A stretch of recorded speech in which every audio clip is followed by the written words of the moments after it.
عن أبي هريرة رضي الله تعالى عنه قال قال رسول الله صلى الله عليه وسلم. وعن أبي هريرة رضي الله تعالى عنه قال قال رسول الله صلى الله عليه وسلم: لا عدوى ولا طيرة ولا هامة ولا سفر وفر من المجذوم كما تفر من الأسد. صدق الله مولانا العظيم وصدق رسوله النبي الحبيب الكريم، ونحن على ذلك لمن الشاهدين والشاكرين، والحمد لله رب العالمين. اللهم صل على محمد وعلى آل محمد كما صليت على إبراهيم وعلى آل إبراهيم إنك حميد مجيد. اللهم بارك على محمد وعلى آل محمد كما باركت على إبراهيم وعلى آل إبراهيم إنك حميد مجيد. بلغ العلا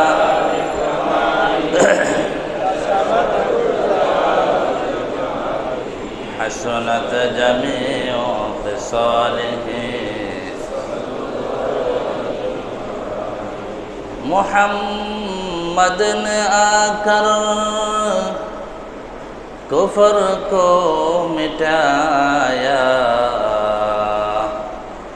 کفر کو مٹا کر صداقت کو بتایا.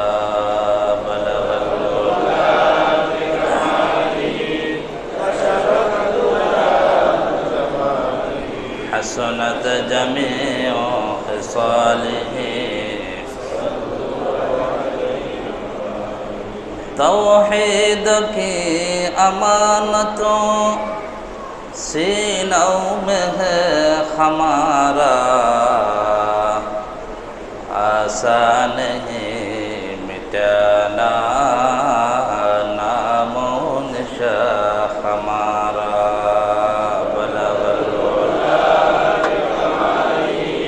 كشف الدجى بجماله حسنت جميع خصاله. الحمد لله ثم الحمد لله. আল্লাহ পাকের অশেষ মেহেরবানিতে আমরা আজকের জুমায় সকলের পূর্বে উপস্থিত হতে পেরেছি। হাজার হাজার বান্দা যারা এখনও রাস্তাঘাটে বাহিরে বিভিন্ন গল্প গুজবে লিপ্ত, সকলের মধ্য থেকে আমাদেরকে আল্লাহ তাআলা যাচাই করে বাছাই করে সকলের পূর্বে আল্লাহর ঘর মসজিদে এসে জুমাপূর্বক আলোচনায় অংশগ্রহণ করার জন্য তৌফিক দান করেছেন। জন্য মহান রব্বুল আলমিনের দরবারে শুকরগুজার বান্দা হয়ে সকলে অন্তর অন্তরে স্থল থেকে আমরা পড়ছি আলহামদুলিল্লাহ। আজকে আরবির দ্বিতীয় মাস সফর মাস, সফর মাসের 4 তারিখ, এটা প্রথম জুমা। রাসূল সাল্লাল্লাহু আলাইহি ওয়াসাল্লামের আগমনের পূর্বে জাহেলি যুগে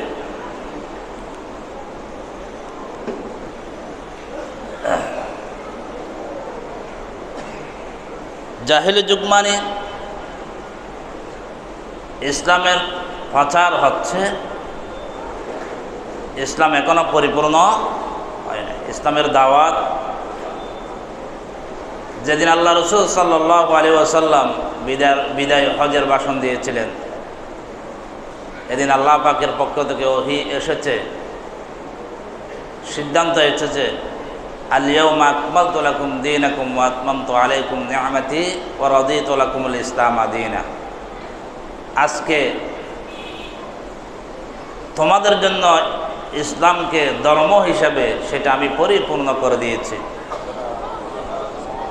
এবং আল্লাহ পাক নাযিল করলেন ওয়া রাদিতু লাকুমুল ইসলামা দীনা, এবং তোমাদেরকে ইসলামকে ধর্ম হিসেবে দিয়ে আমি আল্লাহ তাআলা সেটার উপর খুশি হয়ে গেছি। সুবহানাল্লাহ। সেদিন ইসলাম পরিপূর্ণতা লাভ করেছে। ইসলামের প্রসার শুরু হওয়ার আগে এটা জাহেলি যুগ। জাহেলি যুগে তারা যখন সফর মাস আসতো সেটাকে দুর্ভাগ্যের মাস মনে করত। নাউযুবিল্লাহি জালিক। অশুভ লক্ষণ, কুলক্ষণ, কুসাদ মনে করত। এজন্য আরবের জাহেলরা, যাদের কাছে ইসলামের আলো, কোরআন সুন্নাহর আলো পৌঁছে নাই, যারা বেঈমান ছিল, এরা সফর মাস আসলে সেই সফর মাসকে এরা মুহররম মাস বলতো। মানে সফর মাস এরা মানতে চাইতো না, ওলট পালট করে দিত মাসকে। আল্লাহ পাক রব্বুল আলামিন বলছেন, ইন্নামান নাসিউ জিয়াদাতুন ফিল কুফর।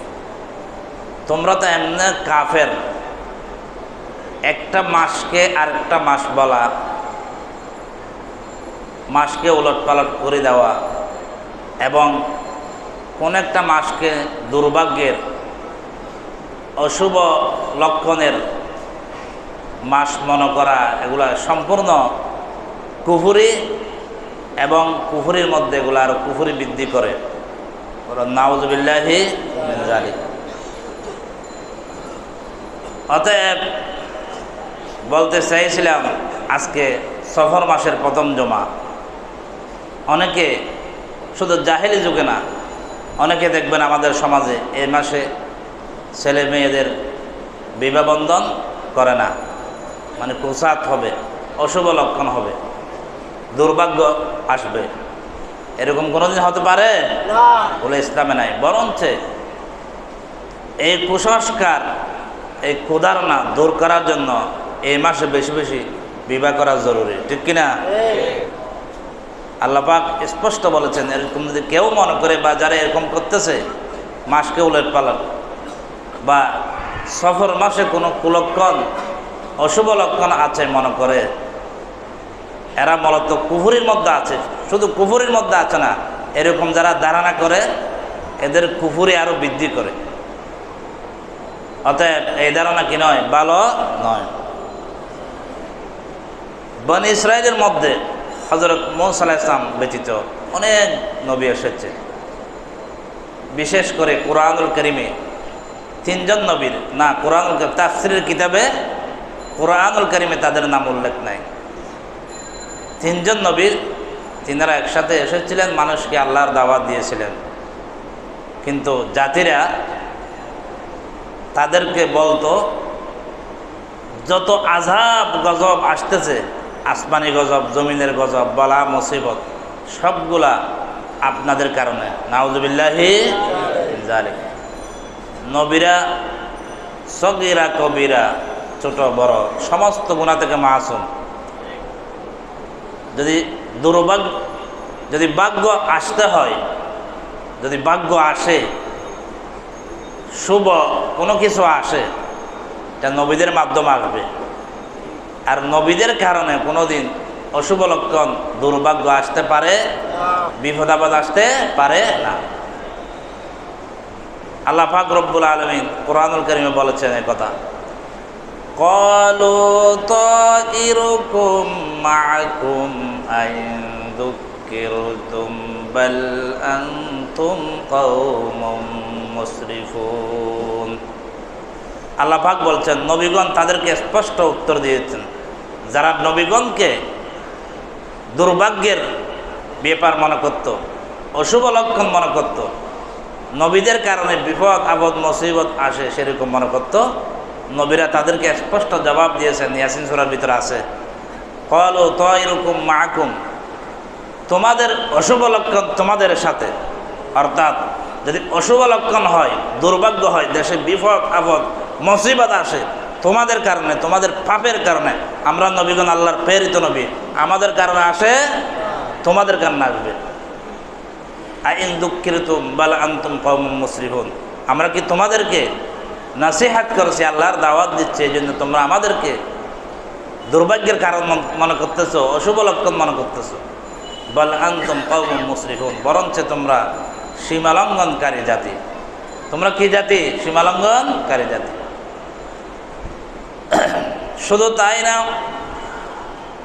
হযরত আবু হুরায়রা রাদিয়াল্লাহু তাআলা আনহু থেকে হাদিস বর্ণিত, তিনি বলেন রাসূলুল্লাহ সাল্লাল্লাহু আলাইহি ওয়াসাল্লাম বলেছেন, সামি'তু রাসূলুল্লাহ সাল্লাল্লাহু আলাইহি ওয়াসাল্লাম ইয়াকুল, হযরত আবু হুরায়রা রাদিয়াল্লাহু তাআলা তিনি বলেছেন, আমি নবী করিম সাল্লাল্লাহু আলাইহি ওয়াসাল্লামকে বলতে শুনেছি, লা তুয়ারাতা, অশুভ লক্ষণ বলতে কোনো কিছুই নাই। খালি কলসি দেখলে কি অশুভ লক্ষণের পরিচয় হবে? প্রথম কাস্টমার ফেরত দিলে কি অশুভ লক্ষণ হবে? এগুলা কি ইসলামে এগুলার কোনো কি নাই, ভিত্তি নাই। রাসূলুল্লাহ সাল্লাল্লাহু আলাইহি ওয়াসাল্লাম স্পষ্ট বলেছেন, হযরত আবু হুরায়রা রাদিয়াল্লাহু তাআলা আনহু বলেছেন, আমি নবীজি সাল্লাল্লাহু আলাইহি ওয়াসাল্লামকে বলতে শুনেছি, লা তুয়ারাতা, ইসলামে অশুভ লক্ষণ বলতে কিছুই নাই।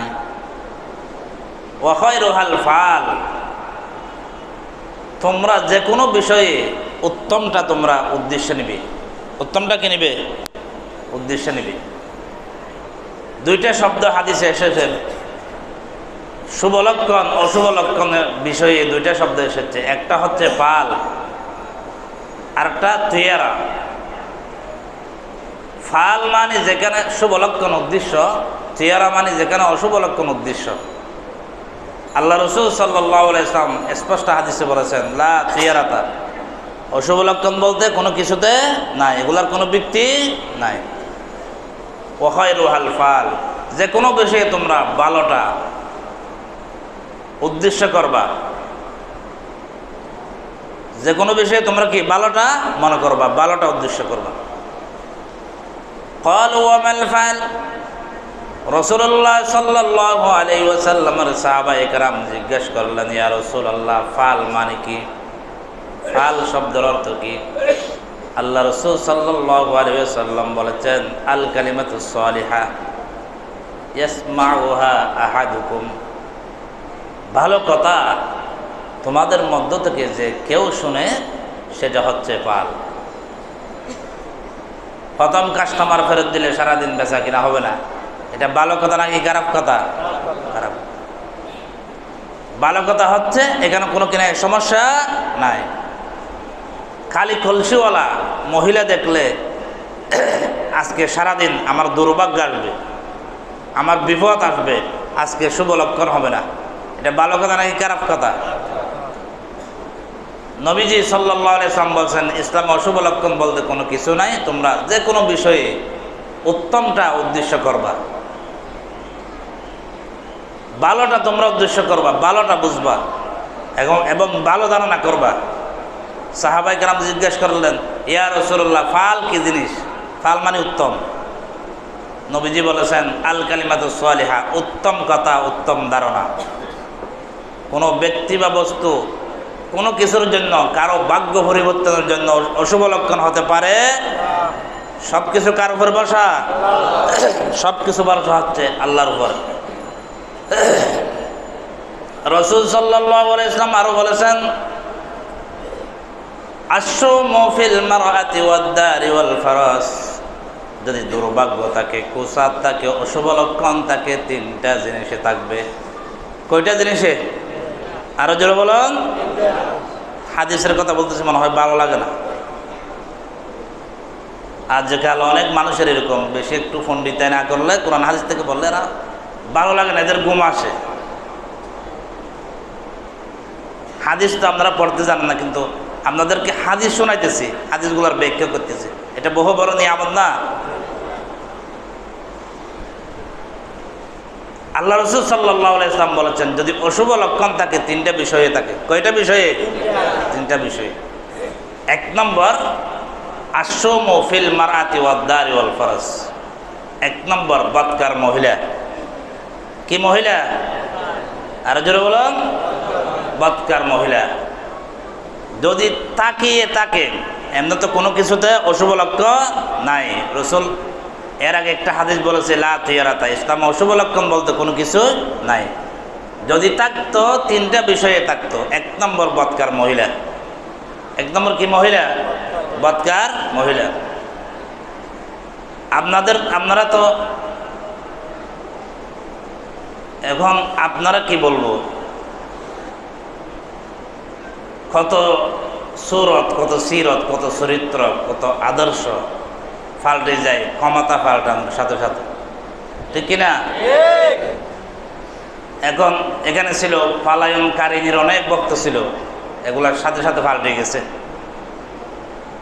আমরা কিন্তু কোনো নারীকে সাপোর্ট করি না, কারণ ইসলামে নারী নেতৃত্ব, আরো জোরে বলুন,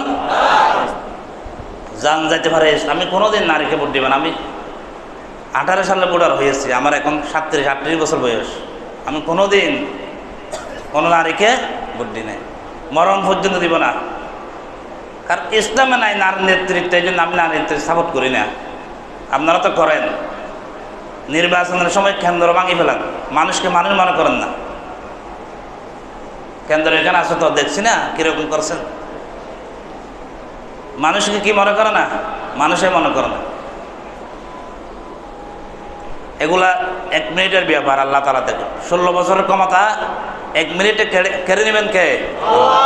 তবে আল্লাহকে নারাজ হইতে হবে। আল্লাহ যেদিন, আমাকে অনেকে প্রশ্ন করতে, হুজুর এই জালেমটা কখন বিদায় নেবে? আমি বলি, আল্লাহ যখন চায়। আল্লাহ যদি 2050 সাল পর্যন্ত চায়, কেউ তাকে সরাইতে পারবে না। 100 বছর চাইলে কেউ সরাইতে পারবে না। আল্লাহ মানুষকে শুধু আখিরাতে না, দুনিয়াতেও শাস্তি দেয়। যখন আল্লাহ নারাজ হয়ে যাবে, আল্লাহর গুসা রাগ যখন একদম, বিশেষ করে আল্লাহ নারাজ হয় জুলুম বৃদ্ধি হলে। কি হলে? আরো বলুন, জোরে বলুন, কি হলে? জুলুম বৃদ্ধি হলে। আমার এক বন্ধু, উনি একজন নিরহ আলেম। করোনার সময় প্রায় 2-3 মাস, যতদিন করোনার বিষয়টা একটু বেশি ছিল, করোনা রোগী মারা যাচ্ছে, আক্রান্ত হচ্ছে, বিনা পরিশ্রম ছাড়া, মানে বিনা বেতনে সে দাফন কাফন জানাজা সবগুলো করছে। নিজের খাইয়ে, নিজের পয়সা দিয়ে, নিজের টাকা দিয়ে, গাড়ি ভাড়া দিয়ে এই করোনা রোগীর দাফন কাফন জানাজা সব কিছু সম্বন্ধ করেছে। একটা টিম গঠন করে, এই যে বিএমডিফু সীতাকুণ্ড, আপনারা জানেন না, আগুন লাগছিল, এই রোগীদের পিছনে অনেক দিন সে পরিশ্রম করেছে বিনা বেতনে। অনেক ভালো একজন আলেম, সবসময় ইসলামের পক্ষে আছে, ইসলামী আন্দোলনের পক্ষে আছে। ষোলক বহর তার বাসা, এখানে ষোলক বহর। ওই যে আন্দোলন যখন শুরু হয়েছে, বেচারা বাসা থেকে বের হয়ে রাস্তার দ্বারা দাঁড়াইছে। পুলিশ দেখছার অবস্থা, দেখছার ও বাসার দিকে যাচ্ছে, একটা পুলিশ ওর পিছনে দৌড়ে গিয়ে ওর গাড়োর এখানে গুলি করে দিছে। তার কোনো দোষ আছে? বলেন না, তার কোনো দোষ আছে? আল্লাহ নারাজ হয়ে গেছে। এরকম শত শত হাজার হাজার মানুষকে, নিরহ মানুষ, যারা কোনো রাজনীতি করো না, বুঝো না, ক্ষমতার লোভে নিজের ক্ষমতা টিকে রাখার জন্য এগুলা করছে, আল্লাহ নারাজ হয়ে গেছে। আল্লাহ শুধু পতন করে না, 45 মিনিট সময় দেয় না, বলো 45 মিনিট। যে সেনাবাহিনী সে গঠন করেছে, সাজিয়েছে, ফালেছে, কোটি কোটি টাকা, লক্ষ লক্ষ টাকা কামাইছে, এরা ওকে 45 মিনিট রক্ষা করতে পারে না। কয় মিনিট? আমি কোনো সে পালায়ন করেছে এই জন্য বলতেছি এটা না। আমি কিন্তু নারী নেতৃত্ব পছন্দ করি না। এখন ছাত্ররা যারা আন্দোলন করেছে, এরা যদি কোনো নারীকে বসে, আমি তার বিরুদ্ধে বলবো, আমি তার বিরুদ্ধে বলবো। কারণ আপনারা অনেকে ক্ষমতা পূজা করেন, ও ভালাই গেছে এবার ও বদনাম করে, ও যে আবার আসে আমি আবার ওর প্রশংসা করবো, এটা না। ইসলামের সাথে যার হয় না আমার সাথে তার হয় না। ইসলামের সাথে যার হবে সে আমার ছেড়ে তাজ, সে আমার কি মাতার তাজ। ইসলাম বিবেচনা হবে কি ইসলাম। এখন যারা সামনে ক্ষমতা আসবে আরও যদি ইসলাম বিদ্বেষী কার্যকলাপ করে, কর্মকাণ্ড করে, আমরা তাদের বিরুদ্ধে যাব, তাদের পক্ষে যাব না। কোথাইতেছে একজন আলেম উপদেষ্টা হিসাবে নিবে, কোথাইতেছে খুব কষ্ট হচ্ছে, খুব কষ্ট করে একজনকে এখানে রাখছে, খুব কষ্ট হচ্ছে এদের। ঢাকা ওই শহীদ মিনার এলাকা আছে না, সেখানে শহীদ মিনারের পাশে নাকি আরবি লেখছে, এগুলো মুছে দিছে, এখানে আরবি চলবে না। এখানে যদি ইংরেজি চলতে পারে, বাংলা চলতে পারে, শতকরা 90-92% মুসলমানের দেশে কেন আরবি চলবে না? আপনারা বলুন কেন চলবে না? এগুলো তো ফলায়নকারীদের আমলে নয়, এই আমলে কতগুলো ছাত্রছাত্রী আসিয়া এখানে কি চলবে না, আরবি চলবে না, এগুলো মুছাই দিচ্ছে। আমরা সব সময় ইসলামকে চাই, ঠিক কিনা? কোরআনকে চাই, হাদিসকে চাই, মসজিদ মাদ্রাসার মহাব্বত ভালোবাসা আমাদের অন্তর আমরা লালন পালন করতে চাই, ঠিক কিনা? ইসলাম ইসলামের পক্ষে বলবে, তার পক্ষে আমরা বলবো। ইসলামের বিরুদ্ধে বললে আমরা তার পক্ষে নাই। ইসলাম হবে আসল, ক্ষমতা আসল না। ক্ষমতা কে আসবে কে যাইবে, হ্যাঁ, এটা আসল না। দেখেন আপনারা ওই পলায়নকারিনী মহিলা, আমার কিছু কিন্তু বিষয়বস্তু এটা আছে। আল্লাহ রসুল সাল্লাল্লাহু আলাইহি ওয়াসাল্লাম বলেছেন, যদি দুর্ভাগ্য থাকে, কুসাদ থাকে, তিনটা বিষয় থাকবে। এক নম্বর বদকার মহিলা। এক নম্বর কি? বদকার মহিলা। আশুমু ফিল মারাতি ওয়াদ দারি ওয়াল ফারাস।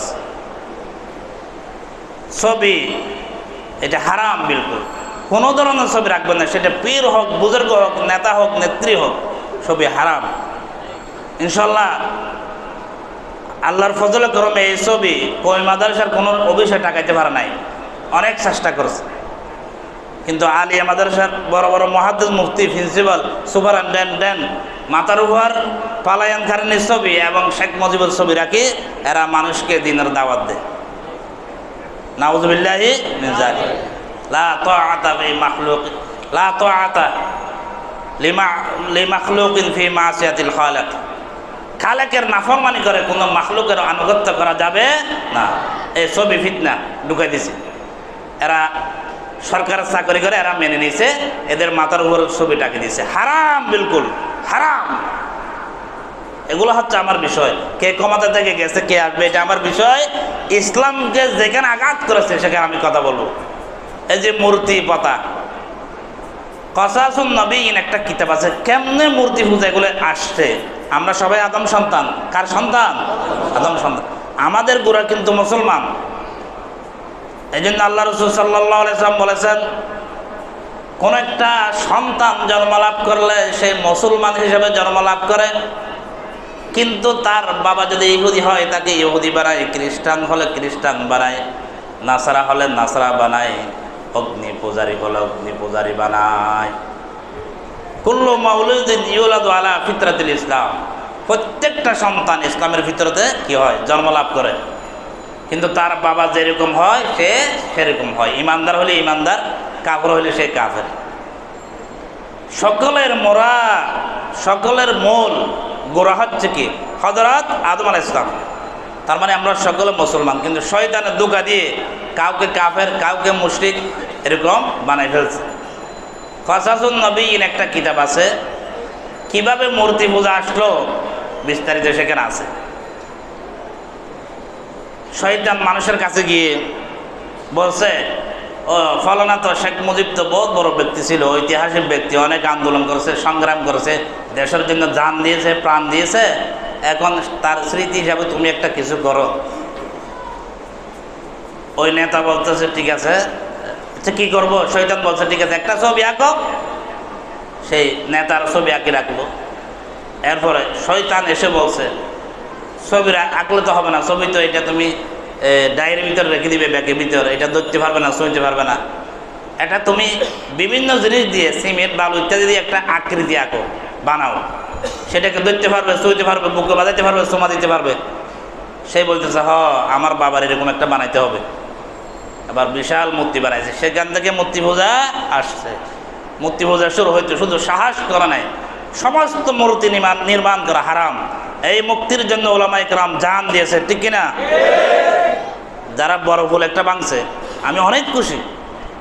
ওদিকে আমি যাওয়ার সময় আমার গা জ্বলতে, এগুলো দেখলে মানুষ এমন হয়ে গেছে, বাংবে তো দূরের কথা, কেউ যদি এটা বাংবো বা এখানে দাঁড়াইলে একটু মন্তব্য করে, তাও জেল। শুধু জেল না, জেলে নিয়ে গিয়ে তাকে আয়নাঘরে নিয়ে যাবে। আয়নাঘর নাম শুনছেন নি আপনারা? এটা আয়নাঘর মূলত গজবের ঘর। আয়নাঘর নামটা কত সুন্দর, আমি আয়নার ভিতর থাকবো, পুরো দুনিয়ায় দেখবো, কত সুন্দর না? কিন্তু এখানে বাবারে বাবা, হাড্ডি ছাড়া কিছু পাওয়া যায় না, এমন আয়নাঘর। এই মূর্তির বিরুদ্ধে একটু মন্তব্য করলে এ পলায়নকারিণী মানুষকে শুধু জেল না, আয়নাঘরে নিয়ে যেত, জিন্দা কবর দিত। আজকে ব্যাঙে চোরমার করে ফেলছে। জাযাকুমুল্লাহ আহসানুল জাযা। যারা এই কাজ করেছে অত্যন্ত ভালো কাজ করেছে, ঠিক কিনা? ক্ষমতায় যারা গেছে, সামনে যারা আসবে, ইনশাল্লাহ আমরা কোনো মূর্তি নির্মাণ করতে দিব না। এটা শিরিককে উদ্বুদ্ধ করে। মূর্তি কি করে? শিরিককে উদ্বুদ্ধ করে। আর এই ক্ষতগুলো বলতে গেলে অনেক সময় লাগবে। আর কুবতা বাইরেছে, এটা বাল্য বিয়া। কি বিয়া? একটা মহিলা 10-20 জনের সাথে প্রেম করে বুড়ো হয়ে গেলে তাকে বিয়ে দিবে। ইসলামে এগুলো নাই। ইসলামে যদি বালেগ হয়ে যায় তখন বিয়ে সম্পন্ন করা যাবে। এটা আর গজব, বাল্য বিয়ে বলে যে এটা আর গজব। এরকম গজবই কোরআন বিরোধী, সুন্নাহ বিরোধী কানুন, এগুলো আমরা কোনোদিন মানি না। যারা আগে করেছে এগুলো তাদেরগুলো মানি না, যারা সামনে করবে এগুলো আমরা মানি না। আমরা ক্ষমতা পালানোর সাথে সাথে, ক্ষমতা থেকে বিচ্যুত হওয়ার সাথে সাথে, ক্ষমতা থেকে দূরে সরে যাওয়ার সাথে সাথে আমরা সুর ফালাটাবে এটা না। আমাদের সুর থাকবে কালিমার পক্ষে, ইসলামের পক্ষে, আল্লাহর পক্ষে, কোরআন সুন্নাহর পক্ষে, ঠিক কিনা? 90% মুসলমানের দেশে সবসময় ইসলামকে আমরা, ইসলামের পতাকা উপর রাখতে হবে, ঠিক কিনা? ইসলাম আসল। ক্ষমতা আসল নাকি ইসলাম আসল? ইসলাম আসল। এইটা একটা কোরআন সুন্নাহ বিরোধী কানুন। মা আয়েশা সিদ্দিকা রাদিয়াল্লাহু তাআলা আনহাকে আল্লাহ রাসূল 7 বছরে বিবাহ করছেন। কয় বছরে? আরো জোরে বলুন, কয় বছরে? 9 বছরে ঘরে এনেছেন। এটা তো রাসূলের বৈশিষ্ট্য। তবে উম্মতের জন্য একটা মহিলা যদি 13 বছর হয়ে যায়, বালেগ হয়ে যায়, তাকে বিবাহ করা যাবে নাকি যাবে না? কিন্তু কালো আইন এই দেশে জারি আছে, 18 বছর হয়ে যেতে হবে। কয় বছর? এটা কোরআন সুন্নাহ বিরোধী কানুন। এরকম এগুলো আমরা মানি না। ছবির পাতা, যে কোনো নেতা নেত্রীর প্রয়োজনের টাকা থেকে টাকার মধ্যে কারো ছবি থাকবে না, দরকার নাই। নেতার ইতিহাস থাকবে, ছবি আমরা পূজা করব, দরকার নাই ছবি পূজা করার। একজন বৃষ্টির মধ্যে ভিজে ভিজে এখানে আসছে, এবার টাকা ভিজে গেছে, সামনে রাখছে, টাকাও শুকাইবে, আমি নামাজও পড়বো। তো আমাকে কয় হুজুর ছবি ছিল টাকাতে বঙ্গবন্ধুর, এটা দিয়ে নামাজ কেমন হবে? নামাজ মাকরুহ হবে। নামাজ কি হবে? মাকরুহ হবে। লা তাদখুলুল মালায়েকাতু বাইতান ফীহি কালবুন আও তাসাউইর। রাসূল সাল্লাল্লাহু আলাইহি ওয়াসাল্লাম বলেছেন, যে ঘরে বা দরজায় কুকুর থাকবে এবং প্রাণীর ছবি থাকবে, সেখানে রহমতের ফেরেশতা ঢুকবে। আর যার ঘরে রহমতের ফেরেশতা ঢুকে না, সে অরক্ষিত, তার কোনো রক্ষণাবেক্ষণকারী নাই। আল্লাহ আমাদেরকে রক্ষা করে ফেরেশতার মাধ্যমে। যাক শুকরিয়া, ফালায়ন করছে, অহংকার আল্লাহ সহ্য করে না। এমন অহংকার করছে, ফলানার মেয়ে ফালাই না, বারে বা এমন অহংকার করছে। শুধু পতন হয়েছে না, অনেকে তো পতন হয়েছে, জেলে গেছে, কষ্ট পাচ্ছে, ক্ষমতা হারাইছে, দেশে আছে, আলু বাজার, দেশের আলু বাজার খাচ্ছে, কিন্তু এমন পতন হয়েছে, ফালাইন করছে। কি করছে? এরকম যেন অহংকারী কেউ না হয়। আমরা সবসময় আল্লাহর দিকে মুতাওয়াজ্জিহ হব। আমাদের সৃষ্টিকর্তা কে? আল্লাহ। সর্বক্ষমতার মালিক কে? আল্লাহ। কোরআন সুন্নাহ বিরোধী আমরা কোনো আইন পছন্দ করি না। আল্লাহর কাছে দোয়া করবেন, এরকম করতে করতে করতে করতে এরকম মানুষের ভিতরে যদি একদিন বোঝ চলে আসে, এই দেশে কোরআনের শাসন কায়েম হোক।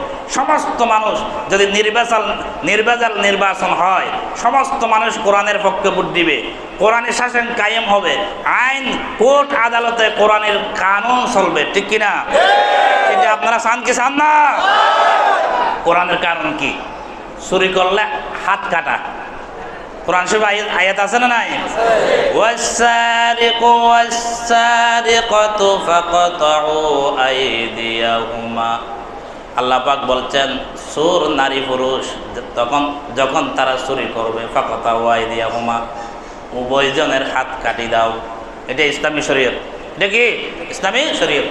অন্যায়ভাবে কেউ কাউকে হত্যা করছে, এই পুলিশগুলো মানুষ হত্যা করেছে, এমনি সঠিক বিচার হলো যে পুলিশে যাকে হত্যা করেছে তার পরিবারে দাবি করবে ওই পুলিশকে হত্যা করা হবে।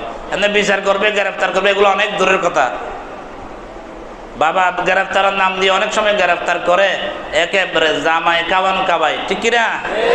ডিবি পুলিশের কাজ দিলে অনেকে খাইছে না, এরকম হবে না। সরাসরি জনসম্মুখে এরকম খোলা ময়দানে এনে ওকে ফলানাকে কেন মারছে, এই জন্য ওকে হত্যার বদলে হত্যা। এটা হচ্ছে কোরআনের কানুন। আল্লাহ পাক বলছেন ওয়ালাকুম ফিল কিসাসি হায়াতুন ইয়া উলিল আলবাব। কিসাসের মধ্যে তোমাদের জন্য হায়াত রয়েছে। কিসাস মানে কেউ কাউকে হত্যা করলে তার পরিবার হত্যা চাইবে এবং রাষ্ট্র তাকে ওর বদলায় হত্যা করবে জনসম্মুখে। আল্লাহ পাক বলছেন এরকম যদি করে এটা হায়াত, মানুষের জীবন। এরকম একটা ঘটনা দেখলে কেউ বাবা কাউকে হত্যা করার সাহস করবে? এগুলো কোনারি কানুন। আল্লাহ পাক বলছেন আয-যানিয়াতু ওয়াজ-যানি ফাজলিদু কুল্লা ওয়াহিদাতিন মিনহুমা মিআতা জালদা। জানাকুর ছেলে, জানাকুর মেয়ে যদি জেনায় ধরা পড়ে, বেবিচারে ধরা পড়ে, তাদেরকে 100 দুররা দিতে হবে। কয় দুররা? 100 দুররা। 100 দুররা দিলে সেই বাচক অথবা মরণ 100 দুররা দিতে হবে। এটা কোরআনের কানুন, এটা কোরআনী আইন। আদালতে সেটা বাস্তবায়ন করতে হবে। আমরা এমন সরকার চাই, যদি এরকম কোরআনী কানুন বাস্তবায়ন করার মন মানসিকতা ওলা সরকার যদি না আসে, আমরা চুপ থাকবো। আমার শক্তি অনুযায়ী আমি প্রতিবাদ করব এবং সেই সরকারের উপর আমরা অসন্তুষ্ট হব, ঠিক কিনা? জানাকুর নারী পুরুষ কয় দুররা? 100 দুররা। এটা সূরা নূরের ভিতরে আছে, এটা কোরআনী কানুন। আল্লাহ পাক আরো বলছেন ওয়াল্লাযীনা ইয়ারমুনাল মুহসানাতি সুম্মা লাম ইয়াতু বিআরবাতি শুহাদা ফাজলিদুহুম 80 জালদা। সৎ মহিলা, ভদ্র মহিলা, জেনার সঙ্গে তার কোনো সম্পর্ক নাই, কেউ যদি তাকে জিনায় তোহমত দেয়, মিথ্যা অপবাদ দেয়, যদি 7 জন সাক্ষী আনতে না পারে, কোরআনের কানুন হচ্ছে তাকে 80 দুররা দেওয়া। কয় দুররা? একদম ভদ্র মহিলা, সৎ মহিলা, তাহাজ্জুদ গুজার, আল্লাহওয়ালা, জিকির করে, কোরআন পড়ে, নামাজ পড়ে, রোজা রাখে, আপনি বলছেন তাকে এই মহিলাটা ফলানার সঙ্গে হুকাম করেছে, নাউযুবিল্লাহি মিন যালিক। যদি 7 জন সাক্ষী আনতে না পারে যে ওই মহিলাকে তুহমত দিয়েছে, মিথ্যা অপবাদ দিয়েছে, তাকে 80 দুররা। কয় দুররা? জানা করলে 100 দুররা, মিথ্যা অপবাদ দিলে কয় দুররা? 80 দুররা। এটাই কোরআনের কানুন। যারা এটাই বাস্তবায়ন করতে চায়, এরকম মানসিকতা যাদের ভিতরে আছে, আমরা তাদেরকে মানি। এবং যারা এরকম কোরআনের কানুন বাস্তবায়ন করতে চায় না, আমরা তাদের প্রতি অসন্তুষ্ট, মরণ পর্যন্ত অসন্তুষ্ট হয়ে থাকবো, ঠিক কিনা? শতকরা 90%, 92% মুসলমানদের দেশে কোরআনের শাসন কায়েম করতে কোনো অসুবিধা আছে? ওগুলা মুনাফিকি ছাড়া কিছু না। আর কোরআনের শাসন কায়েম করলে হলে অমুসলিমরা নিরাপদ থাকবে, এটা কোনোদিন হতে পারে না। সেদিন দেখলাম স্বর্ণের দোকান বন্ধ, এরা নাকি বই পাচ্ছে, আবার কোন সময় হামলা করে। ইসলাম কিন্তু এটা নাই। অমুসলিমের জান মাল সব কিছুর নিরাপত্তা মুসলমানদের উপর আছে কিনা? তারা স্বাধীনভাবে, তারাও মানুষ, আমরাও মানুষ, তারা তাদের ধর্ম পালন করবে, সব কিছুতে স্বাধীনতা আছে। লেনদেন, বেচা কিনা, ব্যবসা বাণিজ্য, শিক্ষা, সব কিছুতে তাদের কি আছে? স্বাধীনতা সমান। কোরআনের শাসন কায়েম হলে তারা কষ্ট পাবে, তারা কষ্ট পাবে না, তারা সুখ পাবে, তারা তাদের অধিকার পাবে, ঠিক কিনা? কিন্তু দেখবেন একদল মানুষ কোরআনের শাসন কায়েম করার পক্ষে নাই। এটা দুঃখের বিষয়। আল্লাহ পাক বলছেন ওয়ামান লাম ইয়াহকুম বিমা আনজালাল্লাহু ফাউলাইকা হুমুল কাফিরুন। যারা কোরআন অনুযায়ী বিচার করে নাই, বিচার বিভাগ কায়েম করে নাই, তারা কাফের। তারা কি? সূরা মাইদার কথা। আমার কথা নাকি কোরআনের কথা? কোরআনকে সামনে রেখে কোরআনে কি আছে নাই সেটা বিবেচনা করে যে বা যারা আদালতে বসে বসে বিচার করে নাই তারা কাফের। তারা সবাই কি? একই আয়াত আল্লাহ পাক একই সূরাতে বলেছেন, ওয়ামান লাম ইয়াহকুম বিমা আনজালাল্লাহ ফাউলাইকা হুমুল ফাসিকুন। যারা কোরআনী শাসন চায় না এরা ফাসিক। একই সূরাতে আল্লাহ বলেছেন, ওয়ামান লাম ইয়াহকুম বিমা আনজালাল্লাহ ফাউলাইকা হুমুল যালিমুন। যারা কোরআনী শাসন চায় না, কোরআন দিয়ে আদালত পরিচালনা করে না, তারা জালেম। আমরা সবাই জালেম, আমরা সবাই এক ধরনের কাফের। আল্লাহ বলছেন যারা বিচার বিভাগীয় কার্যক্রম করে, যে দেশের আইন আদালত কোরআন দিয়ে চলে না, সবগুলো কাফের। কে বলছেন? আল্লাহ। কোরআনকে সামনে রেখে যারা ফায়সালা করবে না এরা কাফের, এরা জালেম, এরা ফাসিক। বলছেন কে? আমাকে ধরিয়েন না, আল্লাহকে ধরবেন। আল্লাহ বলছে এই জন্য যতদিন পর্যন্ত এদেশের আদালতে কোরআন দিয়ে ফায়সালা হবে না, কোরআন সুন্নাহ দিয়ে বিচার হবে না, এমনি কালো আইন মানুষের তথাকথিত মানুষের হাতে রচিত যদি এরকম কানুন দিয়ে দেশ পরিচালনা হয়, এরকম একটা মুসলিম দেশ, আমরা তাতে খুশি না, আমরা চুপ থাকবো। তবে আপনাদের হাত জোর করে বলতেছি, পায়ে হাত রেখে বলছি, আমরা নারী নেতৃত্ব চাই না, এটা ইসলামে নাই। এ পলায়নকারিনী একটা বক্তব্যের মধ্যে আবার বলছে, আমি শুনি না, এগুলা মানুষ যে একটু ব্যতিক্রম হয়ে যায় আর কি। উনি বলছে আমি এই পুলিশ বিভাগে মহিলাদেরকে ডিসি করছি, ওসি করছি, এসপি করছি, লাভটা কি হয়েছে? লাভটা কি হয়েছে? দেশে ব্যবহার দায় পড়ে গেছে, ঠিক কিনা? মহিলারা তাদের জায়গায় থাকবে, আমরা গাম যারা এই রক্ত যারা এই শরীরে এদেরকে বসা বসা খাওয়াবো। ডিসি হওয়া, ওসি হওয়া, এসপি হওয়া কোনো দরকার? সেনাপ্রধান হওয়া কোনো দরকার? পুলিশ প্রধান হওয়া কোনো দরকার? নৌবাহিনী হওয়া কোনো দরকার? কারণ এরা দুর্বল, শারীরিকভাবে দুর্বল, এদের মাসিক হয়, ঠিক কিনা? আমি কি খারাপ বলছি? শারীরিকভাবে এদের দুর্বল। আল্লাহ পাক এদেরকে বানাইছে ঘরে বসে বসে খাবে। হ্যাঁ, যার ডানা বামে কেউ নাই, একটু ফরদা সহকার পরিশ্রম করবে। অনেকে গার্মেন্টস চাকরি করতেছে, ডানা বামে কেউ নেই, এরকম করতেই পারে, কোনো অসুবিধা নাই। সেদিন দেখলাম ওই বড়ফুল মোড়ে মহিলা একটা ট্রাফিক পুলিশ, একজন পুরুষ আসলো হোন্ডা একটা চালাইয়ে, এবার এর চেক করতেছে, এদিকে হাত দিছে। এটা লম্পটগিরি না, এই কালো কানুন। পুলিশ বিভাগে মহিলা ঢুকেছে, এখানে ঢুকেছে, ওখানে ঢুকেছে, পলায়নকারী ঢুকেছে। বুঝছেন যে কথা? এগুলো যাদের সামনে কেউ না করে, যারা করবে না আমরা তাদেরকে সাপোর্ট করব। নারী নেতৃত্ব ইসলামে হারাম, বলেন না? ইসলামে হারাম। এরপরও দেখবেন কিছু মোল্লারা একটু সুযোগ পাওয়ার জন্য, একটু রুটি রুজি পাওয়ার জন্য নারীর আসল ধরে টানে, নারীর আসলের ভিতরে ঢুকে, নারীর আশেপাশে ঘুরে, ঠিক কিনা? কোনো নারীকে ভোট দিবেন না। আমি আল্লাহর কাছে এটা দোয়া করি, উভয় দলের নারী এগুলো বিদায় হোক রাজনীতি থেকে, এই দেশ থেকে বিদায় হোক। একজন সৎ পুরুষ, আল্লাহওয়ালা পুরুষ, আলেম, মুহাদ্দিস, মুফতি, মানুষের সঠিক বিচার করবে। সকল মানুষ, সর্বধরনের মানুষ, সব ধর্মের মানুষ যেন অধিকার পায়, এরকম আল্লাহওয়ালা একজন ক্ষমতায় আসুক, তার নেতৃত্বে দেশ পরিচালনা হোক। এটা আপনারা চান না?